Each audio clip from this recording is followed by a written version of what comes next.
بسم الله الرحمن الرحيم الحمد لله رب العالمين إلهي بمهد سكله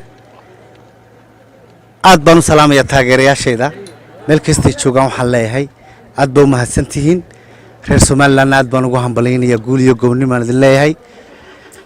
asxaabtan quruxda badan ee soo dhaweysana waxaan leeyahay Allah idin karaameeyo cali aboole iyo axmed cali beeya ugu horeeya